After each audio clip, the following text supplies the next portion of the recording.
Oh.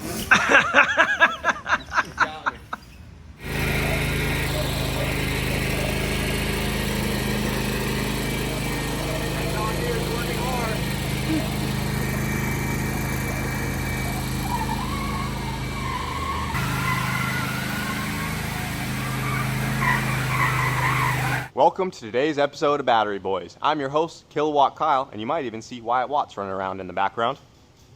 Today, we are working on our totaled Cybertruck. As you guys know, we recently picked this thing up. A subscriber reached out, his grandfather got in an accident, got T-boned by a Ford Edge, and we were fortunate enough to get this thing. We are in a really cool and unique opportunity to be working on one of the first Cybertrucks in this kind of condition. So we got the Cybertruck back in the shop here, and we're gonna do a quick but brief damage assessment. So if you guys take a look over here, obviously the doors got hit pretty hard. They got caved in pretty good right here. If you look right here, this blue smudge is actually from the Ford emblem from the Ford Edge. And then we also have the license plate frame right under that guy, right where she hit into the side of the Cybertruck. A lot of people were wondering how bad the damage protruded into the cab of the truck. And it looks like it did a pretty good job containing that impact because the metal structure on the inside of the door looks to be untouched, even though this door card did get separated pretty bad right here. We do have a little bit of damage down in here, maybe got pushed into the seat a bit, but overall did a good job absorbing that impact.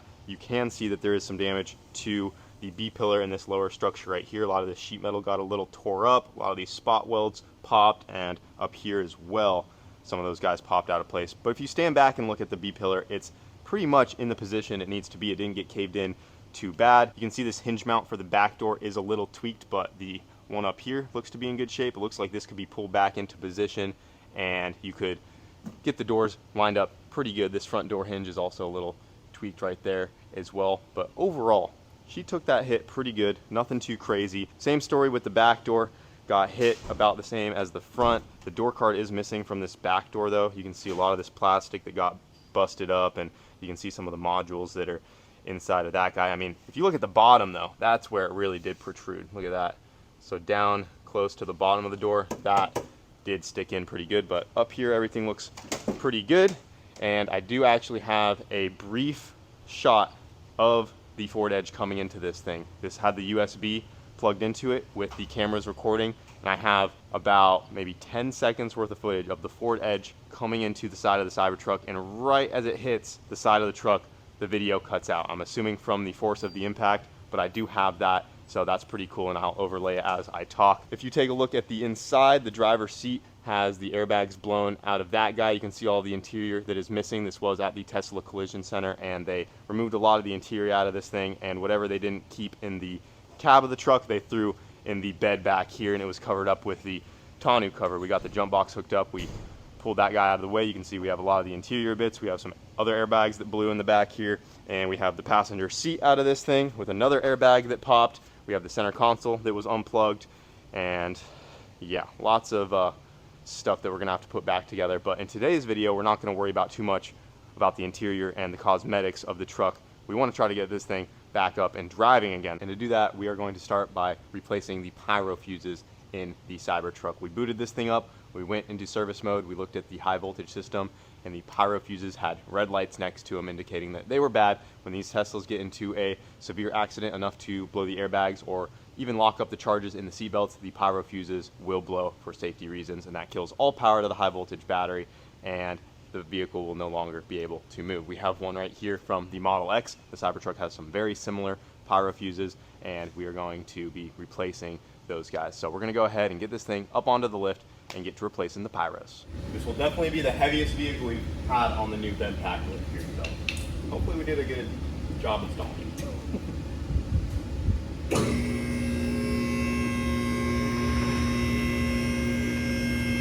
Dude, look how much travel it has. That's kind of crazy. It's still going.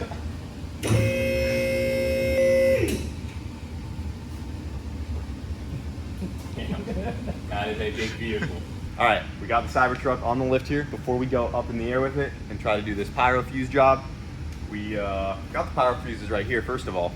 So the Cybertruck takes 2 pyro fuses instead of just one like the Model S and X do. At first glance, these look identical, and I'm guessing you could put a Model X or S Pyro into the Cybertruck, but when we ordered these, they do have a different part number.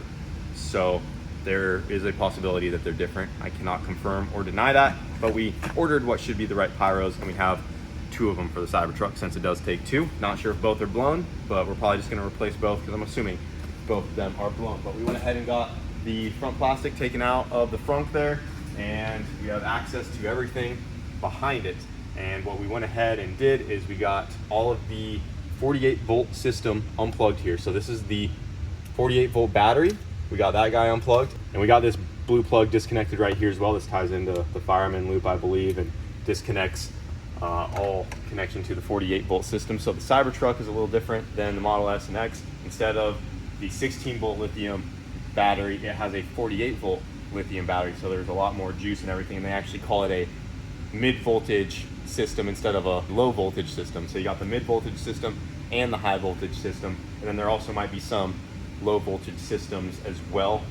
I'm not too sure on that, but now the big switch is over to the 48 volt stuff. So it's a little bit different than the previous models, and I think the Cybertruck is the first to have this 48 volt system on all of the Teslas. So now that we got the mid voltage system disconnected, all that should be good to go, and we're gonna go ahead and put this thing up in the air. And before we go right to getting to the pyro fuses, what we need to do is disable the high voltage system. And it's nice because Tesla actually already has the procedure on their website. It does have a warning right here. It says this procedure is a draft. Although it has been validated, warnings and cautions might be missing. Follow safety requirements and use extreme caution when working on or near high voltage systems and components. I also want to tell anyone that might be watching this video that chooses to work on their Tesla or their Cybertruck, if you come across this and you have a Cybertruck later on in the future, don't follow what we do without doing some of your own independent research, because we are doing the best to our knowledge and following this, but like this procedure says, there might be more safety measures that come out, so we might be missing some stuff. I don't want to be liable for anyone electrocuting themselves. You got to be really careful around this stuff. This is the second Tesla we've worked on, and we will be working around it with extreme caution here, because I believe we will probably be the first people attempting to repair a totaled Cybertruck. I'm not sure if anyone has even replaced a pyro in one of these yet, and I can say most certainly we're the first YouTubers to be doing it. So there might be missing information from what we do here. You guys can watch, but if you make any repairs on your own, please do your own research and don't just take this video as it is. So without further ado, we're gonna go ahead and lift this thing up in the air. We have a panel underneath that we have to take off, and that will let us have access to the pyro fuse cover and some of the high voltage components we need to double check real quick and go from there. So we'll double check the safety with the high voltage system, and then we can move forward with actually replacing these pyro fuses.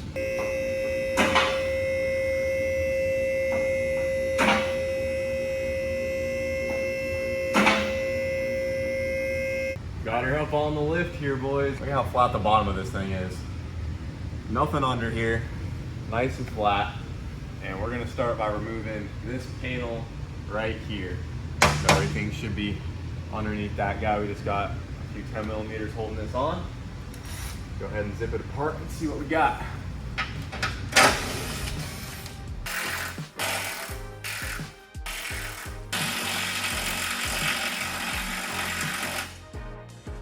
I really put some Loctite on this. Well, after looking at the picture again, it's actually the tray in the back. So, yeah, it's not this front tray, guys. Back over there. Yeah, it's this panel for sure.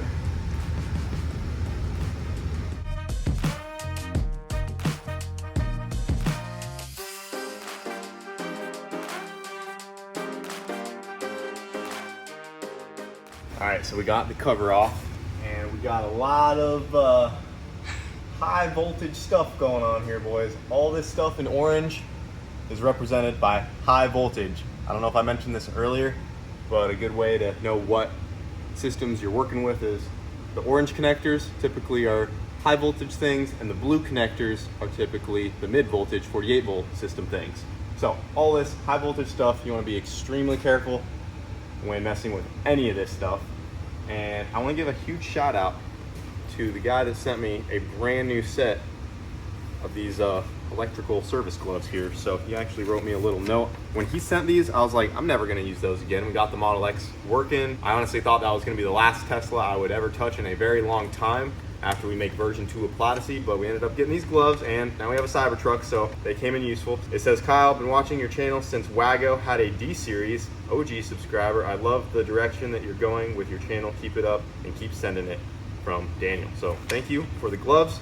You might have just saved my life today. So before we proceed, we're gonna take our amp meter right here. We got this hook on the top. We're gonna make sure we don't have a ton of amps rolling through these cables right here. We're just following the Tesla manual on how to do this. We wanna see either a half amp or below. If there's anything over that, that means we still have high voltage still coming in from somewhere, and we need to double check everything. We did properly unplug everything, so we should have less than an amp coming through this cable right here. So I got my gloves on, got her set. We're gonna go ahead and check this guy right here.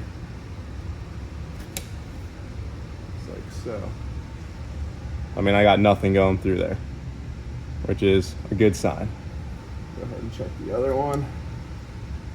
Oh yeah, it said 0.01 for a second and then shut down. So we're just making sure that everything was properly disconnected. All right, so we should be good there. We're less than 0.5 amps, and now we are good to take off this high voltage plug right here is what they call it. So this doesn't have any leads to it, but underneath this guy right here, there are a couple terminals which we can double check there is no high voltage. So it wants us to put a multimeter on it in 3 different variations.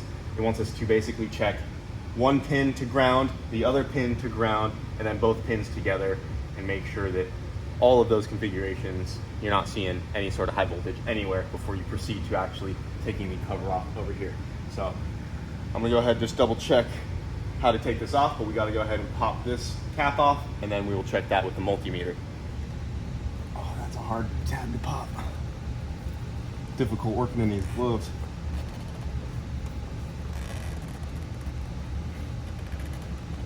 I don't know about that one, hold up. You should grab a metal screwdriver. I don't want a metal screwdriver anywhere near that thing. There you go.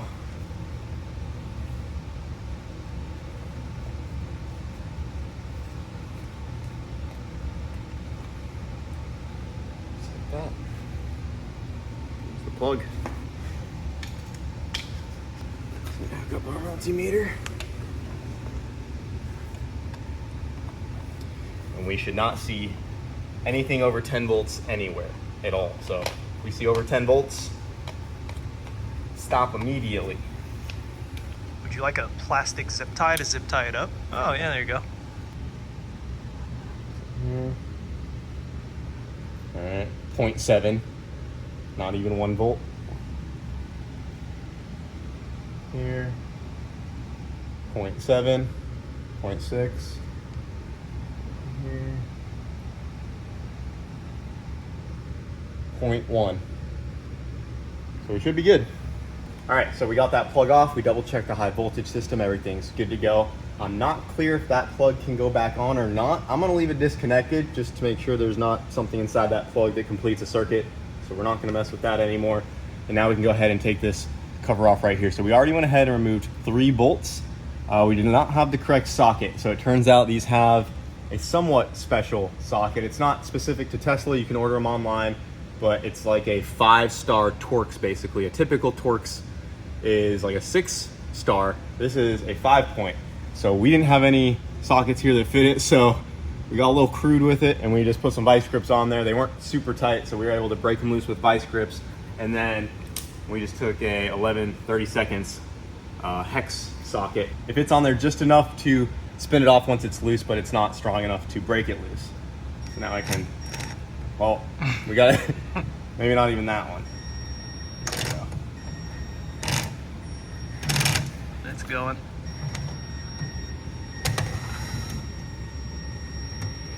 It barely gets it, like barely. So luckily we were able to get those off. We're a little impatient.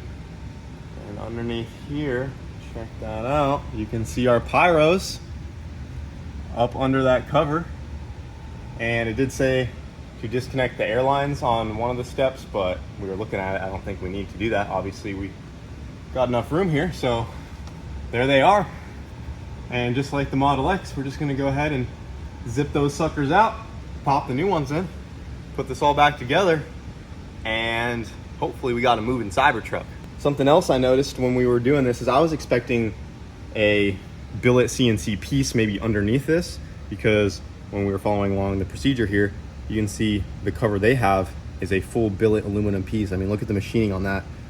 And then we have this piece right here that's more OEM appropriate, cast aluminum with the webbing, things like that. So I'm just guessing or assuming here this might have been like a early version Cybertruck with more like prototype custom parts on it, and then this is production Cybertruck with OEM like cheaper mass manufactured stuff. That's just a guess, but I was really hoping to find a billet CNC cover under there, because I was like, damn, that's sick they're running like parts like that on here. But nope, we just got a regular old aluminum cap. So let's go ahead and get those pyros out.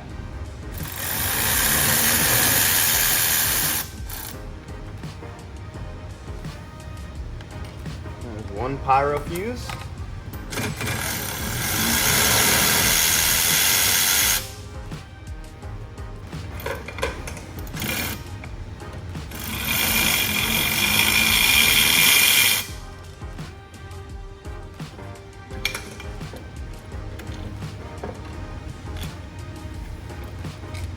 Number 2. All right,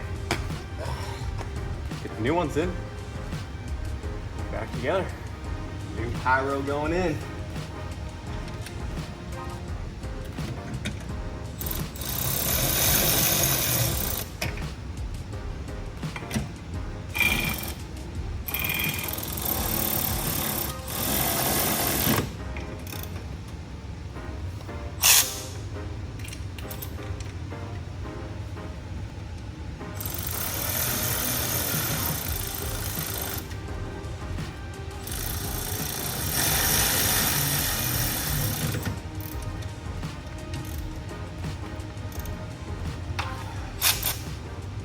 Good to go. Now we'll just put everything back together the same way we took it apart. We'll pop that cover back on there, put the plug back on, get the sheet metal cover back over everything, lower this thing down, plug everything back in on the front, and see what it does.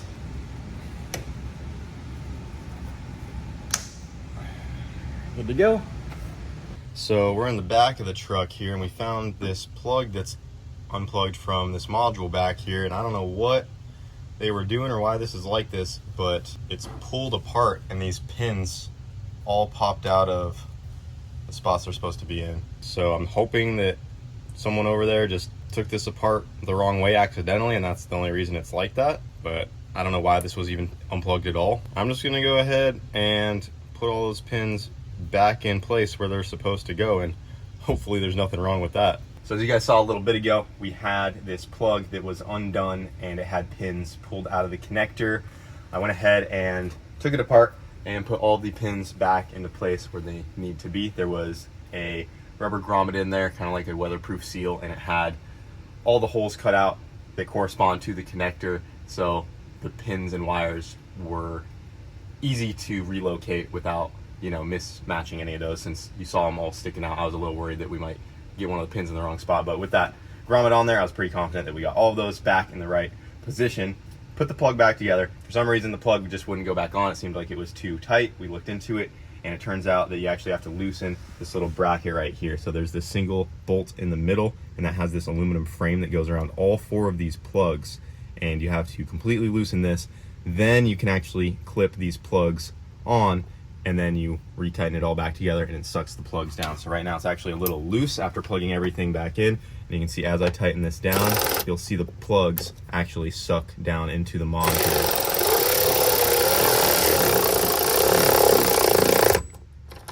See how they all suck down? So now everything is plugged back in here.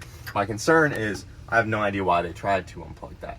It doesn't look like that needed to be messed with after the accident. It looked like they could have just left it as is. So I'm hoping there's not some underlying problem there, and I'm hoping that it was just maybe an innocent mistake, and the reason it was pulled apart is because maybe they didn't realize that that bolt needs to come undone for these plugs to come off, and they tried to get in there with a flathead or whatever tool, and they tried to pry it apart, and they ended up de-pinning it in the process because maybe they tried to take it apart improperly. I don't know why they even messed with it, but we put it back together, plugged it back in, so hopefully all is good there. Another slight concern is we have this ribbon cable right here.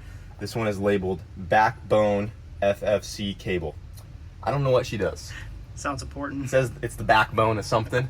So I would assume this cable is pretty important. There's two ribbon cables here, one on top of the other, and these run the full length of the cab all the way up to that module over there. And when they stuck the doors back here, they were resting on the cable. And you can see right there that there's a little bit of damage. Not sure if it's enough to actually harm anything inside of there, but that's something else we got to take into consideration, that might be faulty right there. So we're just taking a mental note to that, but we got everything plugged back in. We got the pyros changed out. So now we're gonna go ahead and try to plug this thing back in and see what happens. All right, Cybertruck is back on the ground. We're gonna go ahead and plug this stuff back in and see if anything happens. There's a good chance we're gonna have to put the jump box back on there since we found out our 48 volt battery is a little dead, but plug everything in first to see. Just like that. Guess I'll go hit the pedal. Didn't sound like we made any noises though. Nope. Yeah, we got nothing. We got no door. It's not even worth it. We got to throw the jump box on. Typical Booster boys. Yep. I mean, you guys know us. Dead batteries are just like part of the channel. So having a whole car that runs on nothing but a big battery is probably not the best for us. And here we go. Oh, there's some noises. We got noises.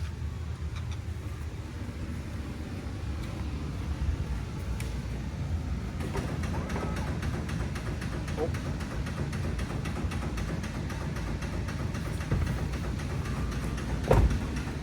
That's a weird sound. I don't know if we should, oh, it stopped. I don't know what that was. Oh. Did I unplug it? I mean, I wonder if that's the e-brake. No? I don't like that noise. see what the screen says. If anything. It stopped. I don't like that. Hold on, I'm gonna start that. I don't know what that noise was. Yeah, that was a weird noise. I don't know where to go from here. I kind of want to try it one more time and just listen to exactly what it is. Yeah, I mean, it definitely sounds like it's coming from the battery tray. Think so? Yep. Yeah, it's much louder under the truck. Do it one more time and I'm just gonna see, and then I'll tell you to unhook it. Give me 1 second, I'm gonna grab a light. Yeah, I am not liking that. Something's freaking out. All right.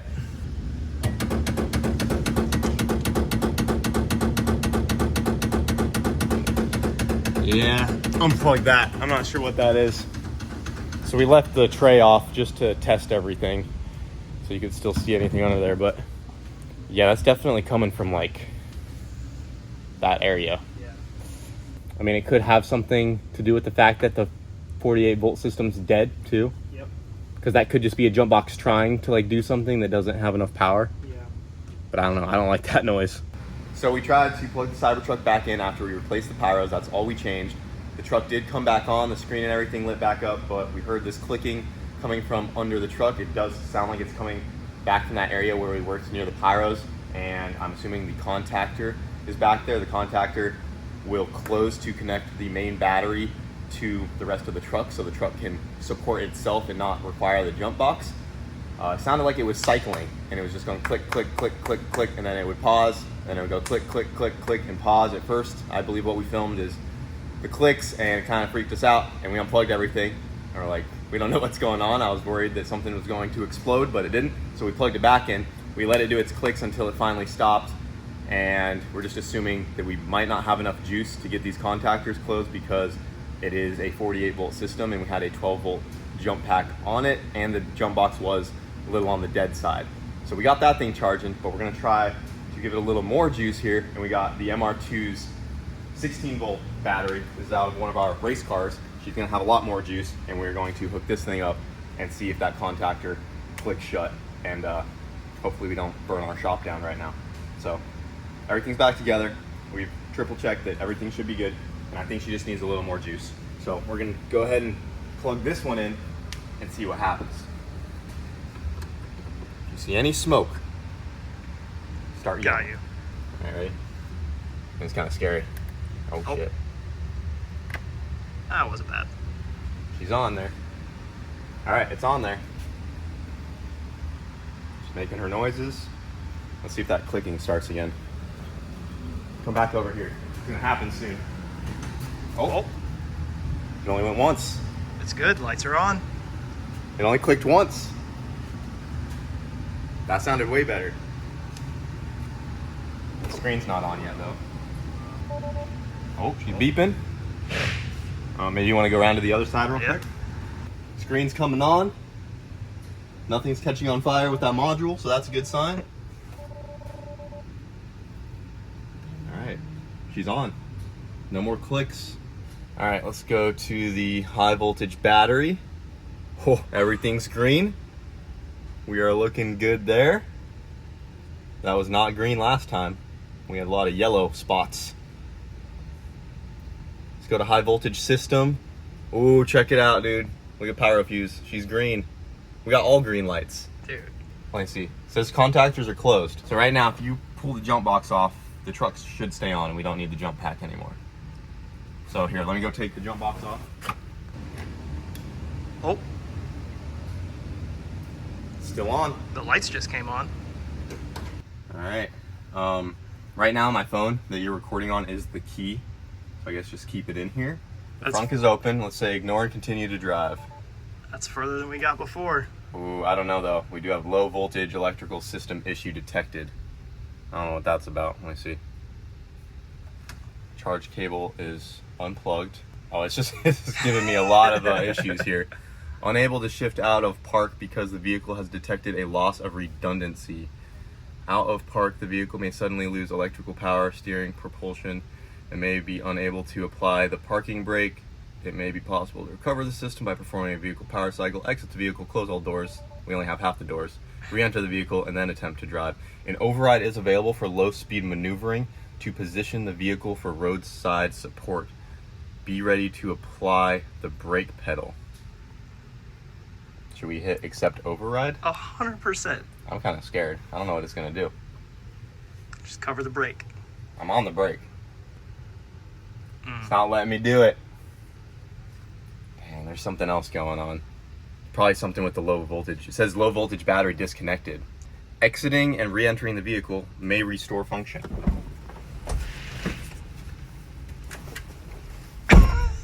Will it drive now? Yeah, we're gonna have to look into that. Yeah. Okay, so we do have a couple problems here. We're in the mid voltage battery section on service mode, and it does not see the mid voltage battery at all. It doesn't see the voltage, it doesn't see the current, state of charge, MOSFET status unavailable. It says we have a red light here, left domain, power supply compromised, right domain, backup compromised. Don't know what those mean. So yeah, the next step's probably gonna be to check out that 48 volt battery, because we have some low voltage issues there. Just like the other Teslas, they won't drive unless that low voltage battery is properly charged up and connected to the vehicle. But we did make a ton of progress so far. The pyros are fixed. The truck is now supporting itself on the main battery, which is awesome. But yeah, now we just gotta figure out that low voltage issue, and hopefully that will solve it and let it drive. Well, this is another thing that I was worried about. You guys look right here, we got the low voltage battery, or mid voltage battery, if that's what you want to call it, because this is a 48 volt battery instead of the 16 volt on the other models. New to the Cybertruck, but if we go ahead and take our multimeter, get on the positive and negative here, you can look down there and we only got 2.5 volts coming out of that puppy, which is not ideal. So we went ahead and unplugged it. Another side note, this plug is pretty chintzy.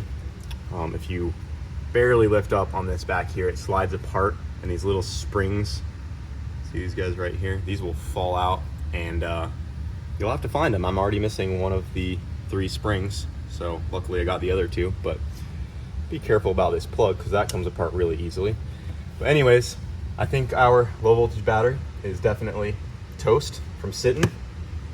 I'm not an expert on how the MOSFETs and stuff work, because I was almost thinking like, what if the MOSFET being open isn't allowing that current to come back out as well? But either way, the battery is not communicating to the truck. So there's definitely something going on there. And with our experience with the other Teslas, I'm assuming that guy has gone bad. So we're gonna go ahead and zip this guy out here for the time being, do a little research, see if there's anything we can do with this one, because I have a feeling that if we have to track one of these suckers down specific for a Cybertruck, we might be waiting on one for a while. So that's where we're at. Pyros are fixed. Truck is supporting itself. Made pretty good progress, but now I think we have an issue with this guy right here. And another thing to note is when we put the multimeter to the plug directly, it's kind of tucked down in there, but we are getting 38 volts going out from the plug. So it is trying to put voltage back to the battery, but with the battery being so dead, I'm assuming it doesn't even register that it's there. And without the battery talking to the truck, it has no way of opening or closing up that MOSFET to allow current to flow one way or the other. So that is our issue at the moment. All right, so it's been a couple days since we messed with the Cybertruck. We're trying to figure out what to do about this 48 volt battery. I have some friends that order parts in for their Teslas that they've worked on in the past. I reached out to one of them and we tried to order a battery for the Cybertruck, and when it came up, it said that these batteries were on back order, which was a little concerning to us. So that's saying that we can't just order one straight from Tesla, so we weren't really sure about what to do there. But today, I actually ended up dropping off the Model X for some service at Tesla. That will be coming up in a later video that I will talk about, because we've been waiting on tearing that thing apart before we get started on Platycee version 2 for some reasons. But I brought it over to Tesla. They were able to bring it in, and while I was over there, I asked if they had any Cybertruck batteries available, and they actually did. And if you guys look right over here, we got ourselves a brand new unit. She's hiding in the back, and we can show you the difference here. We got the voltmeter pulled up, so once again, this guy, if you look back over there, that one's only 2.5 volts. And then we got the new unit, and this one is at 42 volts, 41, somewhere right around there. A lot more than 2.5. So we're gonna go ahead and plug this one in. All right, new battery going in. And also, just to clarify from earlier, I was talking about the MOSFET that's in these, just to simplify it. It's basically just an electric switch that will allow this current to pass in and out through the battery. They're basically like little smart batteries, so. All right, clip that back on. All right, she's in. By the way, after taxes, that little battery was a little over $400 for anyone wondering. So, pricey little sucker. But it was awesome that Tesla had one in stock. I was really worried that that was going to set us back a long time, but you know, we were able to get one pretty much right away. I just walked in and they happened to have them, so that was awesome. I don't know if it's just me, but I'm seeing a lot less. Oh no, there they go. There they go. Pretty sure we're gonna have to reconfigure that battery real quick. So we'll have to go back into service mode. Yeah, it still says low voltage electrical system detected. I don't know if I had this warning before. It says learn new battery, which we just put that in there, so I'm assuming we're gonna need to click on that, learn new battery. Oh yeah, it says right here, low voltage battery replacement detected. Learn new battery. Run. Oh, she learned her. Oh, look, there we go. It's reading now. MOSFET closed. She's lit up green. You know what to do.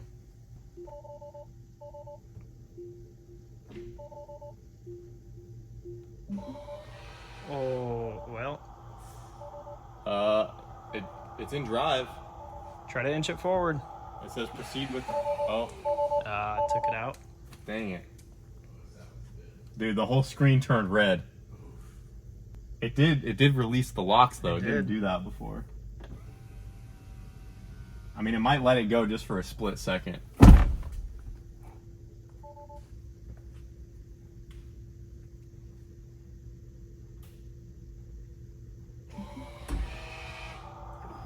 Oh, it moves. It does move. All right, we'll put it back in park. Okay, we got proceed with caution. She's freaking out. But it did move. It moves. Which we did not. That's a huge step. Now at least we don't have to push it in and out with the lawnmower. Yeah. But yeah, we got some more stuff to look into, but the Cybertruck does move, which is an awesome sign. All right, we're gonna close the front. We're gonna try that again.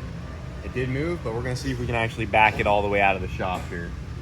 So we got that same warning, but we're just hitting accept override. From what I gathered, this is if you need to maneuver the truck around after it does have an issue, you need to at least like pull it off the road, maneuver it a little bit to get it onto a tow truck or back it out of a parking space somewhere to get it transported. That's where this comes in useful. So we're gonna go ahead and hit accept override, put her into reverse and try to back it out of the shop.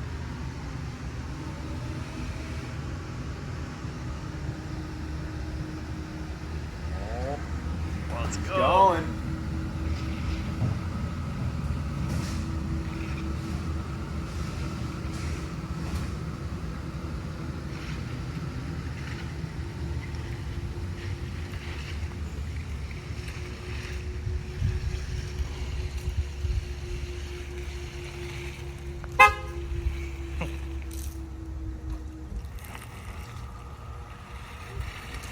It's still going. It's not kicking me out. Launch it. The screen's just freaking out. Just says proceed with caution, critical steering issue detected. Got this red flashing going on. It's kind of scary, honestly, but it's good. I'm sure it's speed limited. Oh yeah, it does. That's all it has. That's full. This is floored. Yeah, this is as fast as I can go.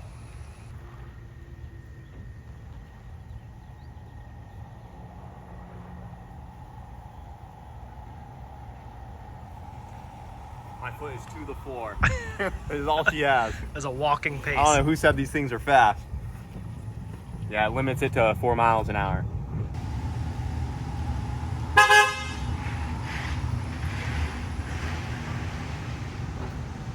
She's still freaking out a little bit, but the Cybertruck is driving. I probably didn't seem too excited because also I was a little worried with the screen just going red and everything.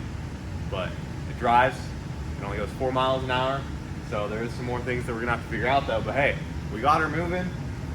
Got the pyros fixed. Got that 48-volt battery fixed. Ton of progress.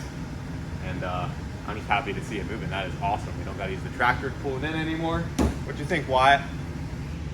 Well, it's a truck with wheels and electricity, and it does things now. Sick. It's funny, is off camera, Wyatt was in here checking it out. He's like, you know, it's pretty cool. Nah, it is pretty sick. It's different. He's coming around. I'm not saying I would never spend my money on one, but since Kyle did, Well, Wyatt I will Watts. probably drive it. Wyatt Watts kind of likes it. It is. It is dope in its own respect, but also not. I changed the interior lighting to Monster Energy green, dude. Look at this. Dang, dude. Pretty sick. I don't think you can put a whole sheet of drywall on the back of this to punch through. That's the problem. Yeah, I don't think you could fit a... No, you could. You can. 4x8 They designed the bed to fit 4x8 sheets of material. Wow. We'll take it to Home Depot. We'll go get some drywall on this thing in the next video. All right, guys, this is a moment we've been waiting for. The wiper hasn't worked ever since we had these low voltage issues with that 48-volt battery. I'm thinking she's gonna work, and I really want to see this giant wiper sweep the windshield here. Oh, dude, that thing is going so fast. Dude, for how big that wiper is. I think it's moving. All right, hit the sprayer. Oh. It looks like it has a little vein across the whole front of it, so it evenly disperses the fluid all the way up the blade here. That's pretty Kind of cool. Well, guys, that's going to wrap it up for this episode of the Cybertruck. We had a lot to do, so it's probably going to be a pretty long video. Hope you guys found it interesting. And we still have a lot to do to get this thing fully back up and operational. We got to find out why it is in this 4 mile an hour limp mode and kind of go from there. But I think we have done plenty in this episode, so hope you guys enjoyed. Be sure to subscribe if you want to follow along our progress on the Cybertruck here. Thank you guys for watching, and we'll see you later.